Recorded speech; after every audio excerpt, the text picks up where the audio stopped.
네, 안녕하세요. 오늘은 갈라디아서 4장 21절 이하에 나와 있는 내용을 여러분들과 함께 이야기를 나누어 보도록 하겠습니다. 제목은 이삭과 이스마엘이라는 제목을 가지고 여러분들과 함께 이야기를 상고해보는 첫 번째 시간을 가져보겠습니다. 들어가기 앞서 이 배경을 조금 살펴보면 이제 사도 바울이 초대교회에 사역을 하던 시점이었는데 그때 갈라디아 교회에 유대인들이 좀 많았어요. 근데 그 유대인들이 기독교 오늘날의 이제 개신교의 모습으로 개종을 하는 과정에서 겪게 되는 그런 교리적인 불편함들과 그런 갈등 상황이 있었는데 그것을 사도 바울이 하나하나 이 구약의 율법에 나와 있던 내용을 토대로 해서 그런 갈등을 해소시켜주고 그런 것들을 설득을 하는 그런 과정이라고 할 수가 있겠습니다.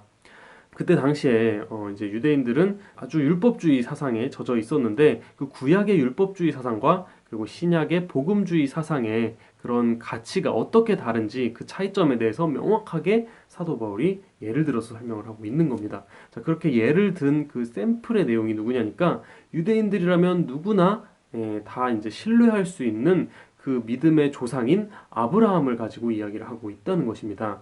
자, 그 아브라함에 대해서 어떻게 이야기를 하고 있느냐? 그러니까 내게 말하라 율법 아래 있고자 하는 자들아 율법을 듣지 못하였느냐? 이렇게 이야기를 시작을 하고 있다는 거예요. 그러니까 율법 아래 있고자 하는 자들이라는 것은 율법 생활이 아주 익숙해서 몸에 배인 사람이라는 것이죠. 그런데 이 율법에 나와 있는 율법이 가리키고 있는 그 조상이었던 이 아브라함의 그런 이야기의 일화에 대해서 너희들이 깨닫는 게 없느냐라고서 일깨우고 있다는 것입니다.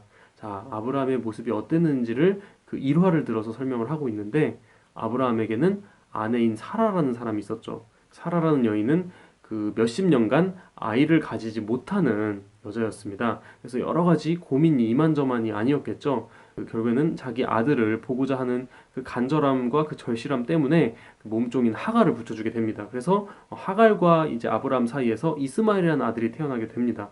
자, 그런데 그 이스마엘이라는 아들을 보고 나니까 그 하갈이라는 여자가 기세가 등등해져서 본처인 사라를 막 이제 은근히 구박하고 핀잔을 주기 시작하는 거예요. 그래서 또 스트레스를 많이 받았겠죠. 그러한 세월이 또한 이제 한 십몇 년간 흐르고 나서 아브라함이 100세가 되던 때에 비로소 이제 사라도 아이를 낳게 됩니다. 그래서 100세 때 낳은 이삭이라는 아들을 보게 되는 것입니다.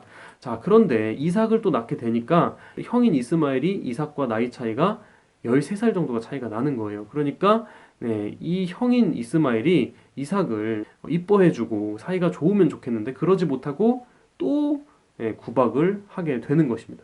자, 그러니까 전에는 이 몸종인 하갈이 그 본처인 그 사라를 구박을 했다면 나중에 아이가 낳고 나서는 그 후손들에게서는 이 몸종의 아들인 이스마엘이 본처의 아들인 그 이삭을 구박하는 모습으로 그렇게 대물림이 이어지게 된다는 것입니다.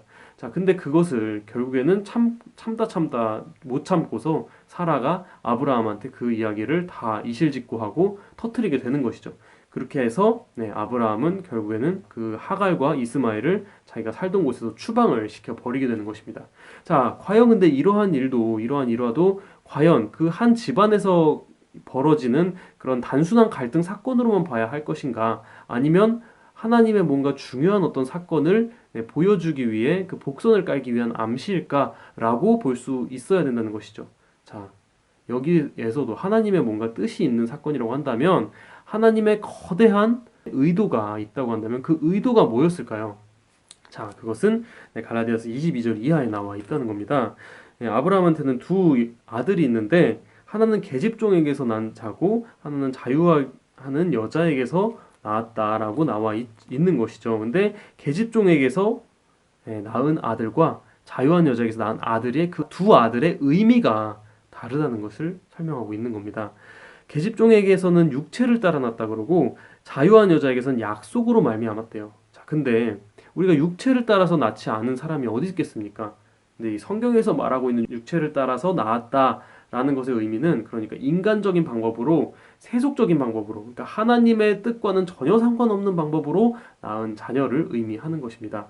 반면에 이 자유하는 여자에게서 낳은 자는 약속으로 말미암았다고 할 수 있는 거죠. 그러니까 이삭은 하나님께서 아들을 낳게 될 것이다라고 그 약속을 이루어 드리는 그런 방법으로 낳게 되는 거죠. 인간적인 방법으로 낳은 아들은 세속적인 후손의 계보를 뜻하는 것이고 그리고 이 약속으로 말미암은 이삭은 거룩한 그 후손들의 계보를 상징하는 그런 인물이라고 볼 수가 있는 것입니다. 네, 이것 또한 끝이 아니고 진정으로 하나님께서 말씀하고자 하는 핵심 의도는 그 다음 절에 나와 있습니다. 이것은 비유라는 거예요. 이게 비유이니 이 여자들은 또한 두 언약이라는 겁니다. 네, 두 언약이라는 건 또 다른 말로 하면 구약과 신약이라는 뜻이 될 수가 있겠죠. 하나는 신의 삶으로부터 종을 낳은 자니 하가라. 하가는 아라비아에 있는 시내산으로부터 지금 있는 예루살렘과 같은 데라고 이야기를 하고 있다는 거예요. 시내산 하면 모세가 율법을 받은 것이죠. 그러니까 구약의 그 율법주의 신앙을 상징하고 있는 것이고, 그리고 지금 있는 예루살렘과 같은 데니 그 지금 율법주의 신앙을 계속해서 전승하고 내려오는 유대인들의 신앙의 모습을 상징하고 있는 그런 모습이라고 볼 수가 있는 거겠죠. 반면에 자 26절에 보면 오직 위에 있는 예루살렘은 자유자니 곧 우리 어머니라 라고 표현을 하고 있는데요. 자 여기서 위에 있는 예루살렘은 그러니까 이 하나님께서 약속으로 오시리라고 그 모든 이스라엘에게 이제 선포하신 그 메시아이신 예수님을 상징하고 있는 것이겠죠. 그러니까 그 우리 어머니 자유하는 여자는 그 사라를 상징하고 있는데 그 사라를 통해서 말씀하고자 하는 그 신앙은 네, 이 예수님을 영접한 그런 신앙인들의 모습을 비유적으로 표현하고 있다고 볼 수가 있겠습니다. 자, 그런데 그러니까 여기서 사도 바울이 하고자 하는 그 말씀은 지금 있는 예루살렘을 추구하는 신앙이 되지 말고 위에 있는 예루살렘을 추구하는 모습으로 살아야 구원에 합당한 모습이 될 수 있다는 거예요. 그런데 이 갈라디아 교회 안에서도 하갈과 같은 신앙을 하는 사람이 있고 반면에 이 사라와 같은 신앙을 하는 사람이 있다는 겁니다. 이 하갈과 같은 모습으로 신앙을 해서는 절대로 구원을 받을 수가 없다는 것을 일깨우기 위한 경고의 메시지라는 것입니다. 자, 그러면 과연 우리는 어떠한 모습으로 신앙을 하고 있냐는 건지 이것도 우리가 그 질문을 우리에게도 던져봐야 된다는 거예요. 과연 우리는 종의 스타일로 신앙을 하고 있는 것인지 아니면 주인의 스타일로 신앙을 제대로 하고 있는 것인지를 우리가 자신 스스로의 신앙의 모습을 냉철하게 점검을 해봐야 된다는 겁니다. 자, 우리는 누구나 다 성경책은 가지고 있습니다. 하지만 그 성경의 잣대를 가지고 우리의 삶을 비춰보는 노력은 얼마나 많이 하고 있을까요? 진정으로 하나님과 이렇게 소통을 하기 위해 나오는 사람이 과연 얼마나 되겠냐는 것이죠. 그러니까 우리들의 모습도 제대로 된 모습을 하고 있는지 정말 냉철하게 자기 자신을 돌아보고 반성하고 그렇게 계획을 하고 있는 사람들이 더 많은지 아니면 그저 흘러가는 대로 그저 남들 하는 대로 그렇게 정말 귀찮으니까 그렇게 묻어가는 신앙을 하는 사람들이 더 많은지 우리는 경각심을 가지고 살펴봐야 되겠죠.